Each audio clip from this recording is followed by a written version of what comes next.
One of these men was held hostage in Kuwait until his mom sent a note to Saddam Hussein. Number 1, what is your name, please? My name is Thomas Hart Benton Ewald. Number 2. My name is Thomas Hart Benton Ewald. Number 3. My name is Thomas Hart Benton Ewald. Only one of these people is the real Thomas Hart Benton Ewald, and is the only one sworn to tell the truth.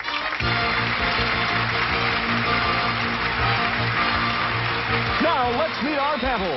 Actor and raconteur Orson Bean. Former Miss America Mary Ann Mobley. Film and television producer David Niven Jr.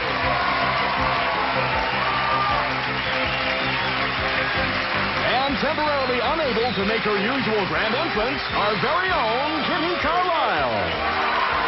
Here's the host of To Tell the Truth, Lynn Swann.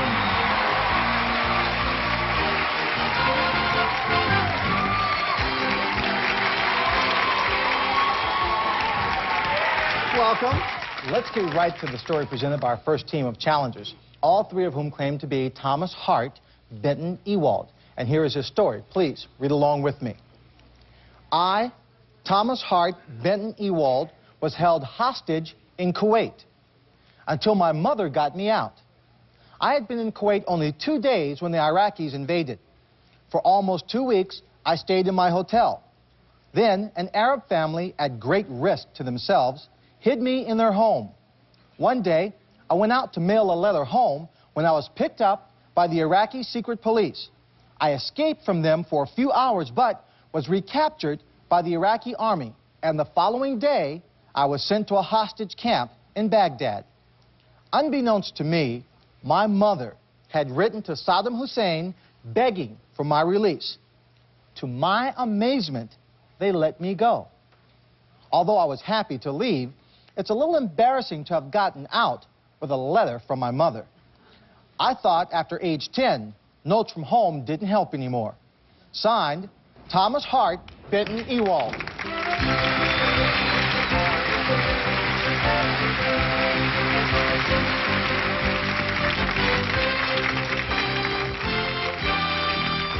The pen is mightier than the sword, and we'll find out all about it right after this.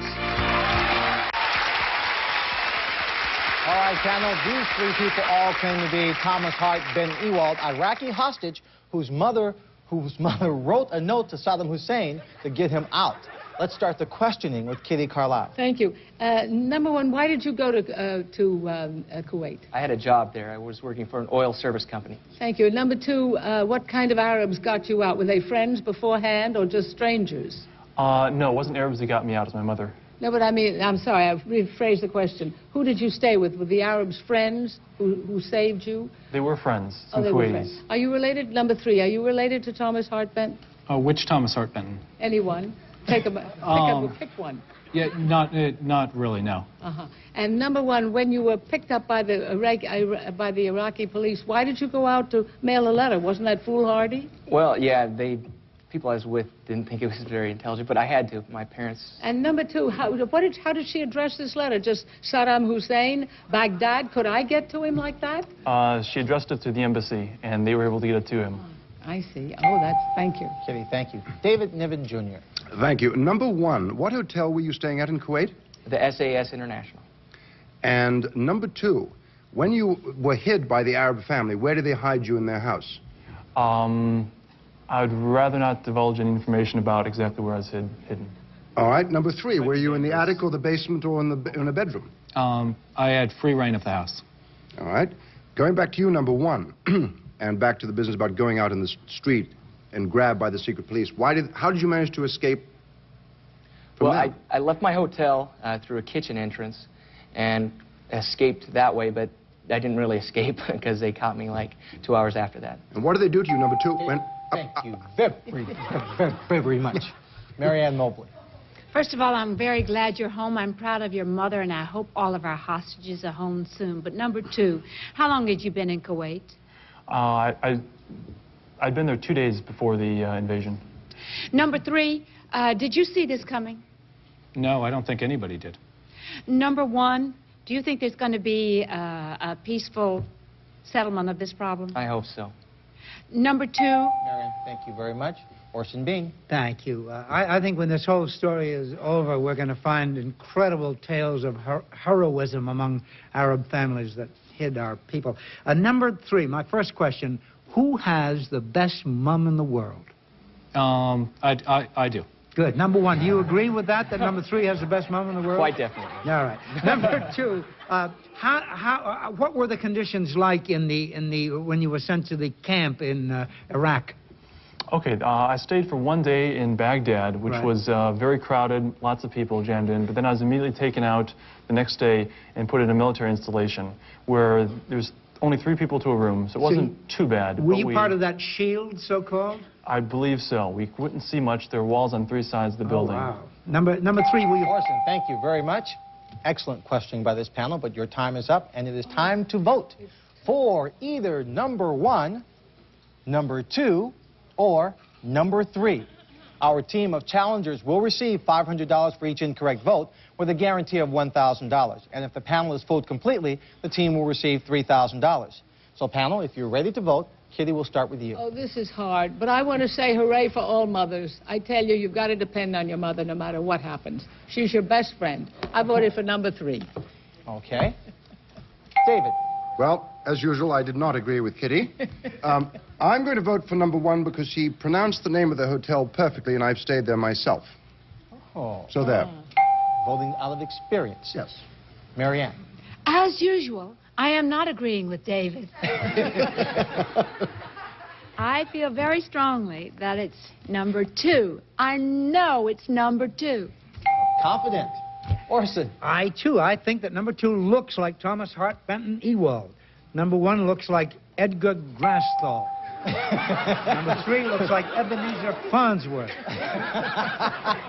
The die has been cast Funny how these things by work Orson Meade. Well, let's do a little summary or recap of the voting. Number 1, you have a single ballot. Number 2, you receive 2 votes. And number 3, also a single vote. Now for the moment of truth. Will the real Thomas Hart Benton Ewald please stand up?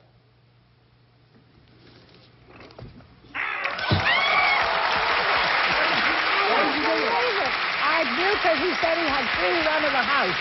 There you go. We have to, your mother is here with us. Can you bring her up? Mary Ewald, would you come on up?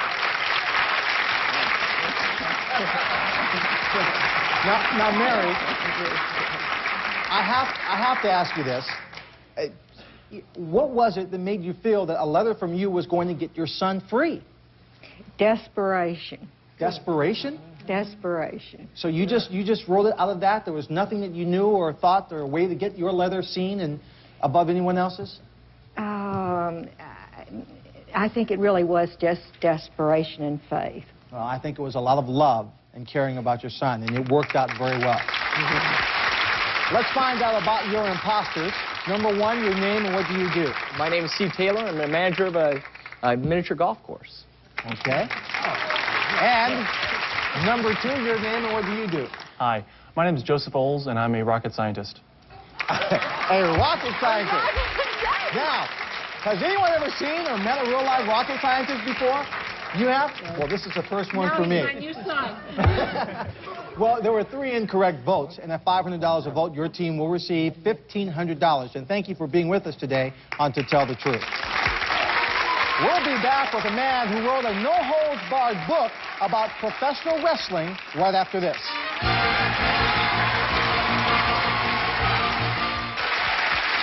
We're back, so it's time to meet our next team of challengers.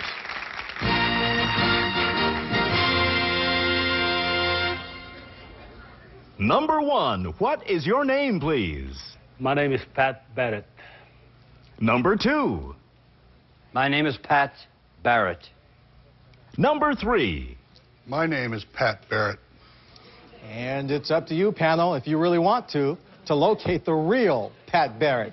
And this is his story. Please, read along with me. I, Pat Barrett, am a wrestler. I was the former World Heavyweight Tag Team Champion.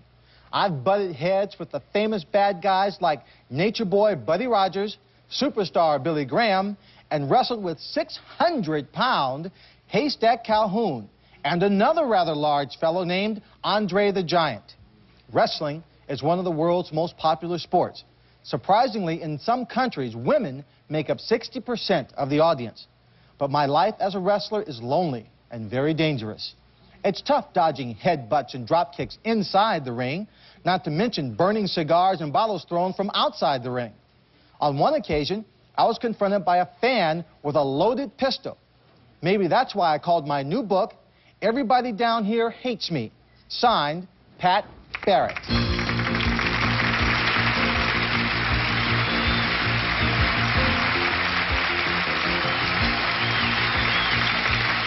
We are going to start the questioning off with Orson Bean. Thank you. Well, now, when I was a kid, I used to go and see Gorgeous George and the Sweetest Angel. I love wrestling. Number two, like Cyndi Lauper, many women seem to love wrestling. Why do you think that is, number two? They like brutality. Brutality! I knew there was something about women I liked.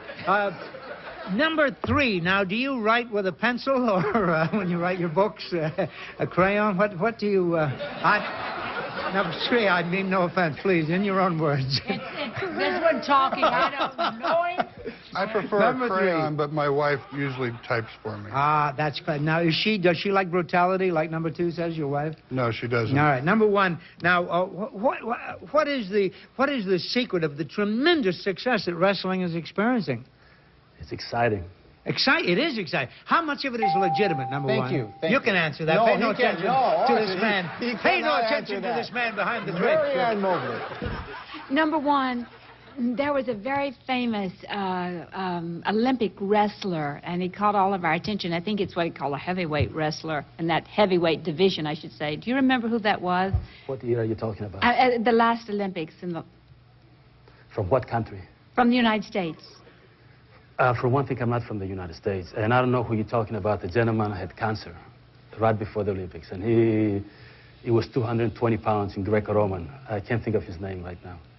And number two, what possessed you? I mean, I think it's wonderful, but what possessed you to do all of this? I mean, it's pain. I was a nasty kid. Number three, I mean, have you ever been out of commission for any length of time because of a headbutt or a drop kick? Length of time? No. Thank you, Marianne. David. Okay, thank you. Number one, it says you were the former heavyweight champion. When were you the heavyweight champion? 1978. And number two, I'm sorry? Tag team. Tag team. Yes, thank you. Number two, who was your partner in the tag team? Dominic DeNucci. And number three, did your tag team have a name that we might know? No. Like the Road Warriors or something like that? No, we didn't. Oh, okay. No. Thank you, David. Kitty. Number one, what nationality are you? Originally, Yeah. I'm from Czechoslovakia. And number three, is it not true that very strong men who are capable of inflicting pain are generally very, very gentle? I wouldn't know.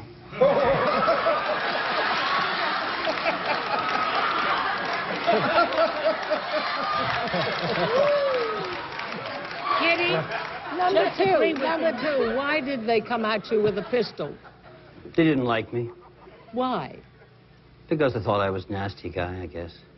I didn't understand that. But number one, why did they come at you with a pistol? We were wrestling in Mexico. Uh-huh. And we were thrown off the ring as we were wrestling, and someone tried to hit my partner with a board. I tried to help him, and somebody pulled out a gun to my head. Oh, my goodness. And Thank you, Kitty. Obviously, overzealous fans. Your time is up, and it's time to vote for either number one, number two, or number three. We'll start with Orson. Well, number one could be the Czechoslovakian mauler. Number two, I was all set to vote for him, but when number three said that, I thought he was maybe a butterfly collector or something, but when he said, I wouldn't know. I can picture him standing with that little bald referee and then say, I'm going to kill the guy. Marianne. Well, I know I made a mistake earlier in the program, but I know without a shadow of doubt that I am right this time. Absolutely. Because my husband went down to judge the Miss Mexico pageant, and they didn't like the choice, so they had to get the judges out under armed guard. It's number 1. I know it. Because he said Mexico. No, it's just I know it. But my hand hurts. Well, I think, as usual, the imposters are brilliant, and this whole show does everything they can to confuse me. And I figure that the guy in the middle is, with all due respect, so small that is the most unlikely one, so I know it's got to be him. Pick the small guy. Kitty. Well, I didn't vote for number 3 because they always try to fool you with the one that looks like he's supposed to be the real one, and goodness knows number 3 looks it. And number 2, I just didn't believe, and I voted for number 1.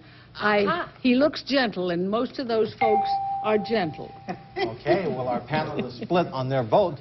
There was 1 vote for number 1, 2 votes for 2 votes for number 1, 1 vote for number 2, and 1 vote for number 3. Now let's find out who the real writing wrestler is. Will the real Pat Barrett please stand up?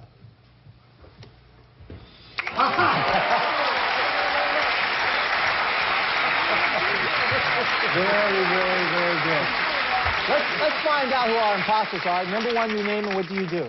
My name is Stefanos Miltsakakis. I'm from Greece, and I work at a club called Roxbury at the door. Oh, yes. I've been there. Nice place. Boogie time. Thank you. Number 3, your name and what do you do? My name is Conrad Richardson, and I buy and sell antiques and collectibles. Old butterfly nets. Well, there are 3 incorrect votes.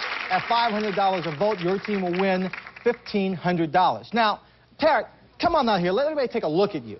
Now, everybody says he's a real nasty guy. But look at him. He's not that big. What in the world provokes you? People... When I do it,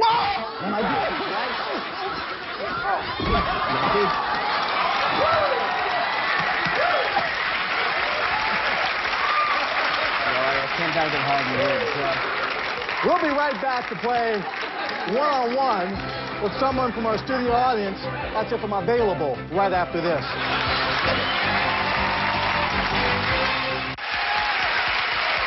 Now it's time to play one-on-one with someone from our studio audience. Burton, who do you have for us? Lynn, meet Rich Van Dam from Roselle, Illinois. Rich, welcome to Tell the Truth. Thanks, glad to be here. Here's your chance to play one-on-one. I want you to meet 2 sisters, Julie and Ginny. Welcome, Julie. Ginny.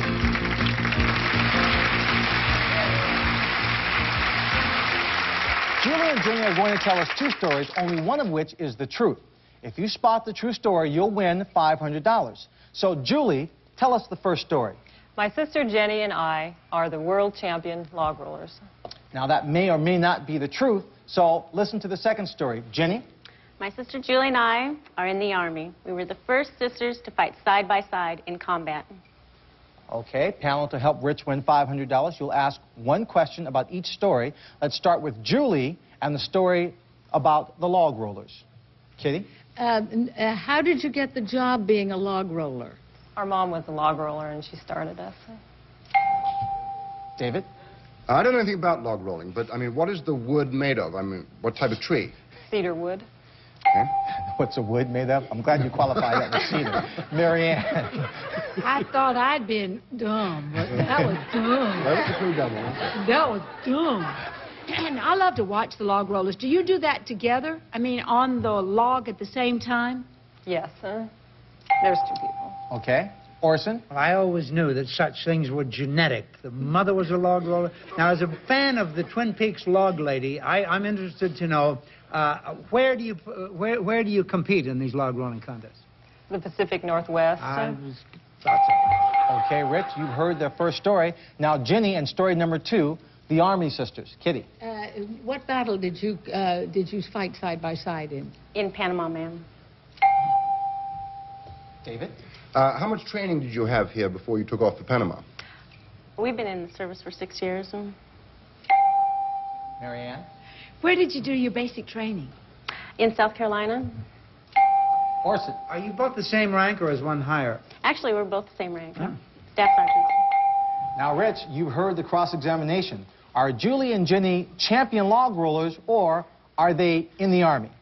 I don't think they're in the Army because I don't think it's just like you couldn't have the two sons together and they're sisters. So I'm going to go with the log rollers. Okay. Julie, Jenny, what's the true story? To tell the truth, we are the world champion log rollers.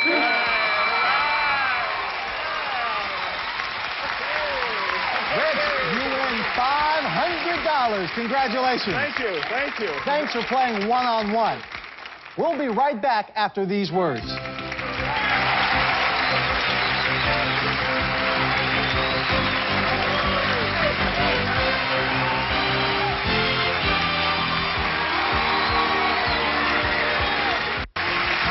panel, that's it for this edition of To Tell the Truth. We'll see you all next time. Bye-bye. I'm the cat and she's the mouse.